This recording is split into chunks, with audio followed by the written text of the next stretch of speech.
A lo largo de la historia, el hombre ha matado para comer.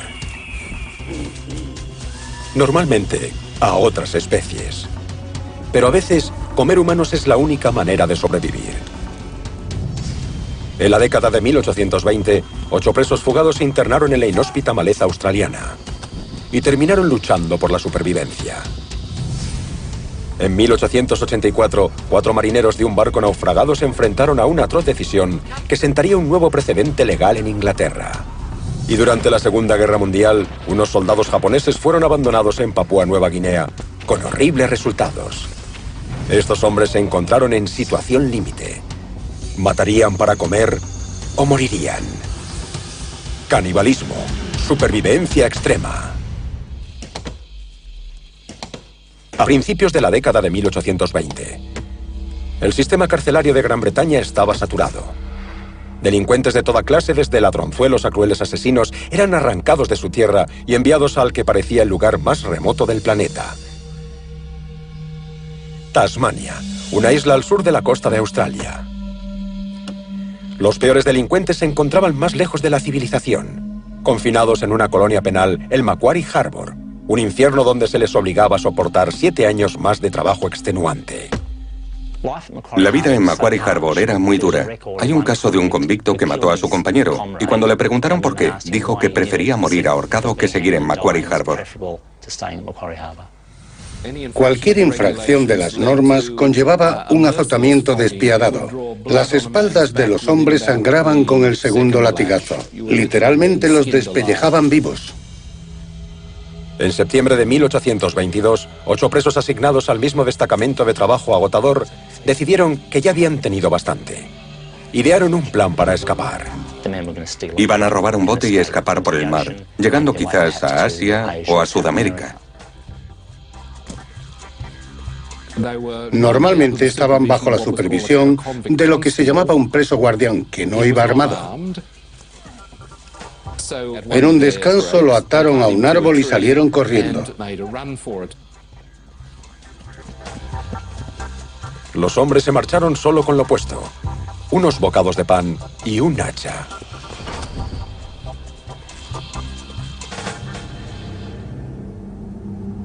Robaron un barco, pero casi inmediatamente su plan de huida se fue al traste. Enseguida se encendieron las señales de fuego que alertaron a las autoridades. La única salida del puerto fue bloqueada.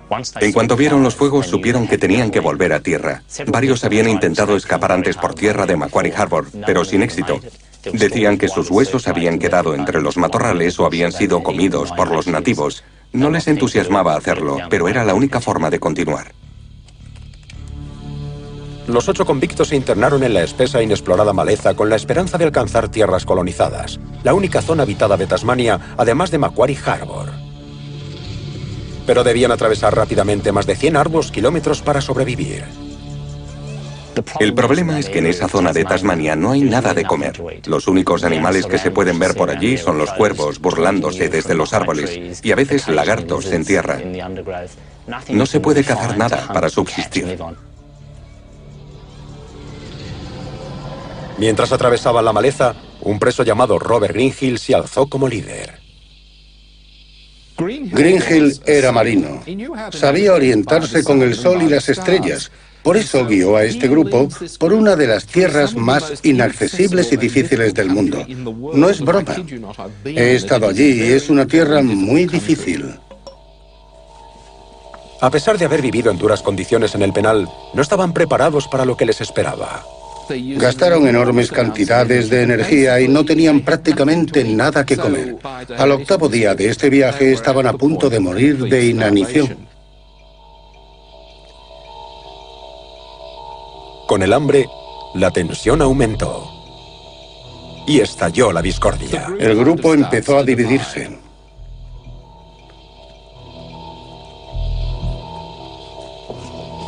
Los hombres menos preparados eran incapaces de seguir el ritmo y abandonaron a 3 de ellos. Los que superaron esta situación un poco mejor estaban cada vez más descontentos con el grupo que los retrasaba. Por la noche se separaban en 2 campamentos. Greenhill, el líder, y su amigo Travers se quedaron con Bodenham, Mothers y Pierce. El grupo más pequeño y más lento, Dalton, Kennerly y Brown, encendió otro fuego. En este momento Greenhill hizo una escalofriante propuesta a los hambrientos hombres de su grupo. Podéis hacer algo. De sus días como marinero, conocía una oscura práctica llamada la costumbre del mar. Todos los marineros conocían la costumbre del mar. Lo que ésta decía era que en caso de naufragio o abandono, si estaban muriendo de sed o de hambre, se sortearía y el perdedor sería sacrificado y comido para que los demás conservaran la vida. Yo lo he visto hacer. Greenhill debía saber que a la hora de la verdad se podía comer a uno de sus compañeros. Sacrificamos a uno para que el resto sobreviva. Los hombres del campamento de Greenhill estaban tan desesperados que aceptaron. Pero en lugar de echarlo a suertes, eligieron a la víctima de una forma menos imparcial. Escogieron a Dalton. Había azotado a otros presos, y un hombre que traicionaba así a sus compañeros era considerado lo peor de lo peor.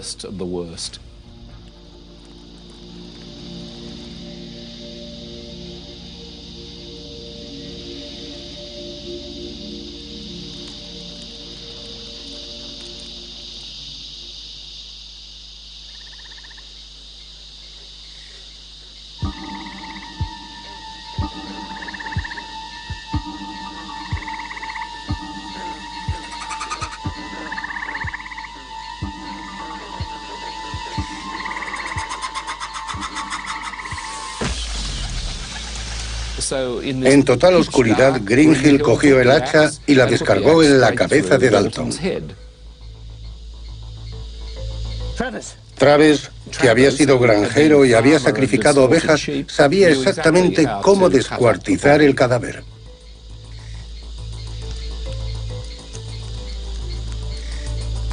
Aunque ninguno de los hombres había comido durante días, esa noche solo Greenhill y Travers consumieron la carne. Incluso estos hombres tan duros y hambrientos debieron sentir un rechazo que tenían que superar.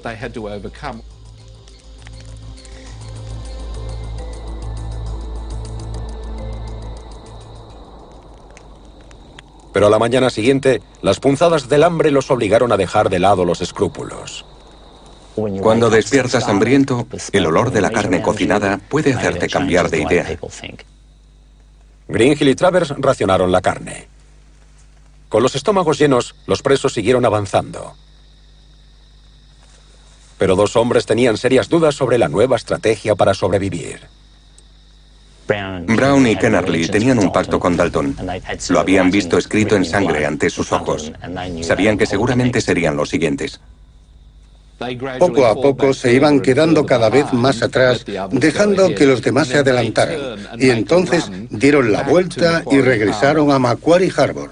Sabían que no los recibirían con los brazos abiertos, pero era mejor que morir de un hachazo en la cabeza.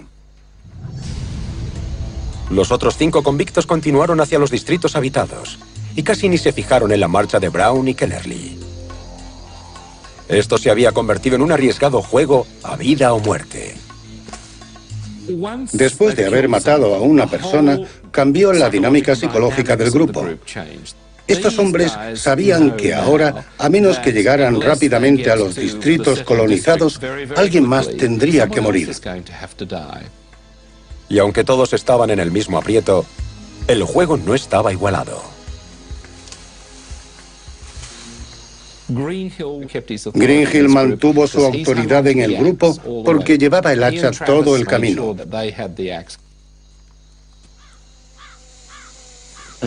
Los hombres siguieron un par de días comiéndose los restos de Dalton.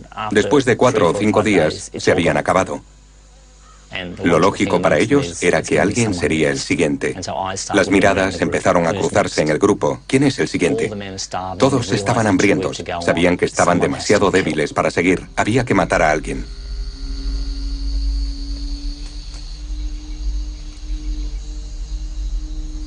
Lo echaron a suertes.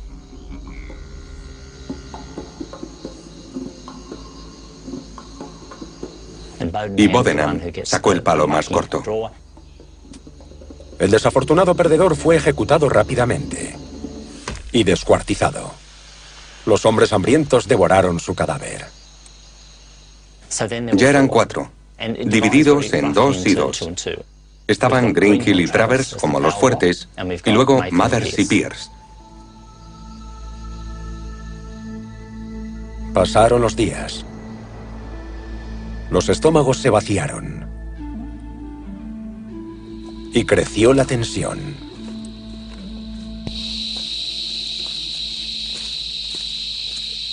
Vamos a seguir nosotros solos. Mothers buscó una alianza con Pierce. Mataría a su padre antes de dejar de comer un solo día. Pensó que juntos podrían arrebatar el hacha a Greenhill y Travers. Pero Pierce vio quién tenía el poder. Mothers se convirtió en la siguiente comida. Ya eran 3. Estaban Greenhill y Travers, que eran muy amigos, y Alexander Pierce.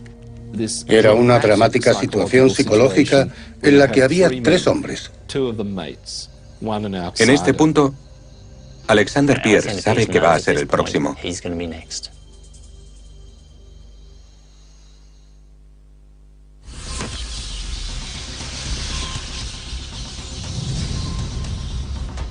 Más de 3 semanas después de que los 8 convictos dejaran la brutal colonia penal por el inhóspito bosque de Tasmania, solo quedaban 3.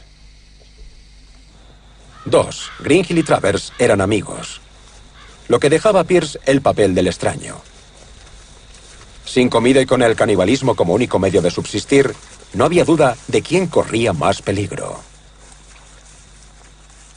En este punto, Alexander Pierce sabe que va a ser el próximo.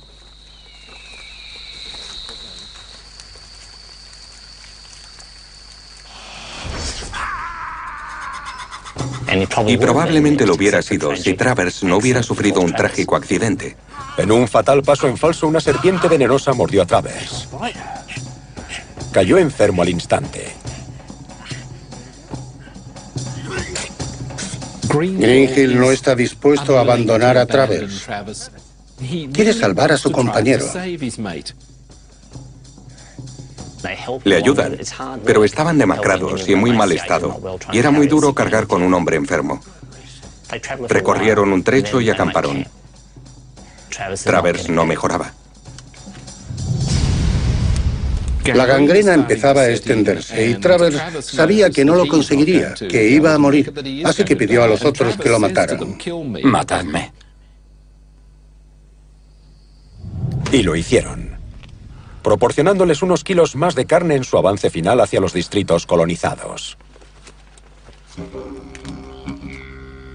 Y ya eran 2. Ahora la dinámica era fascinante. Está el hacha y los 2 hombres que continúan.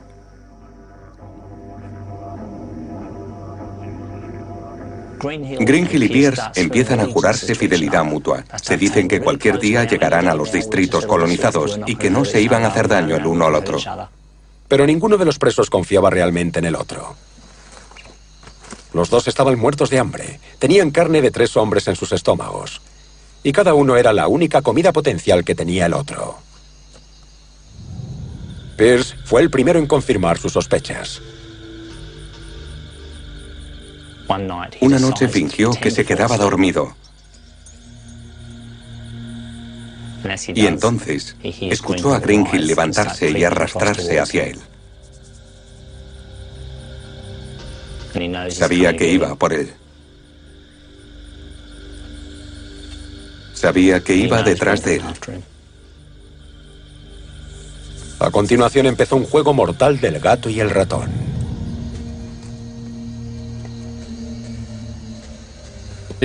La cuestión era quién sería capaz de mantenerse despierto más tiempo. Si Greenhill se dormía, Pierce cogería el hacha y lo mataría. Si Pierce se dormía, Greenhill tenía el hacha y lo mataría.